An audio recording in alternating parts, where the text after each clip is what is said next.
আজকের রেসিপি বাঙালির আলু পোস্ত। আলু ঝিঙে কাটা আছে, পোস্ত বাটা। এবার গরম কড়াইতে আমি আলুগুলো ছেড়ে দেবো একে একে করে।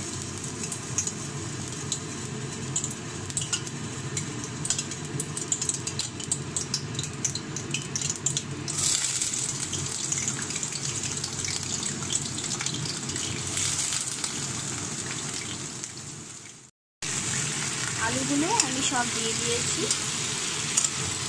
ঝিঙেগুলো এখন দেবো না, ঝিঙে নরম।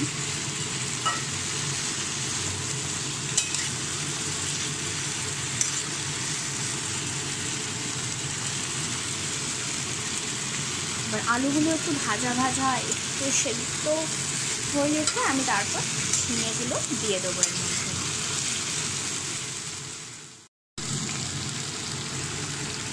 পাঁচফোড়ন দিয়ে দিলাম, আলুগুলো একটু নরম হয়ে আসছে তার জন্য, আগে দিইনি পুড়ে যাবে বলে।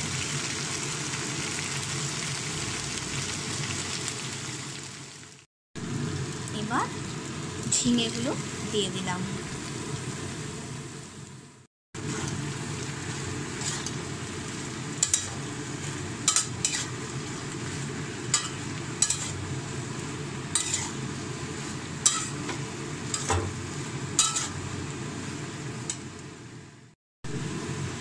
এবার এই আলু আর ঝিঙে ভালো করে নরম হওয়ার জন্য আমি জল দিয়ে দিলাম। ও বেশি না, মোটামুটি জল এই যে দেখো, যাতে ভালো করে সেদ্ধ হয়ে যায়। আর কাঁচা লঙ্কাগুলো এবার আমি দিয়ে দিলাম।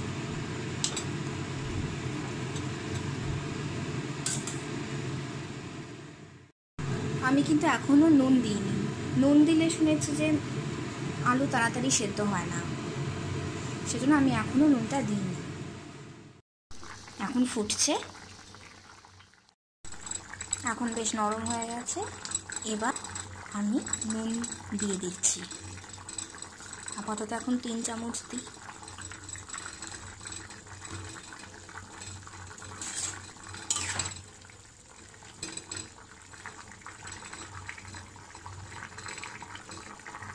এই যে নরম হয়েছে।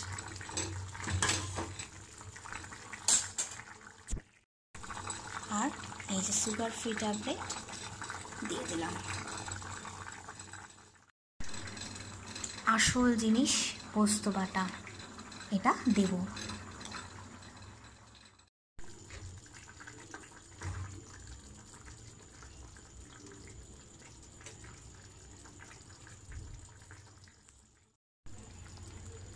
আর পোস্ত বাটাটা ভালো করে দিয়ে দিই।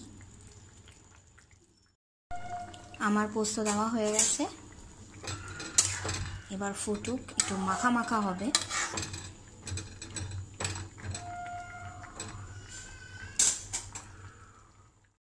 সব শেষে সর্ষের তেল একটু ছড়িয়ে দেবো। সর্ষের তেল দিয়ে দিয়েছি, এবার একটু মাখা মাখা হলেই নামিয়ে নেব। ব্যাস, আলু পোস্ত রেডি।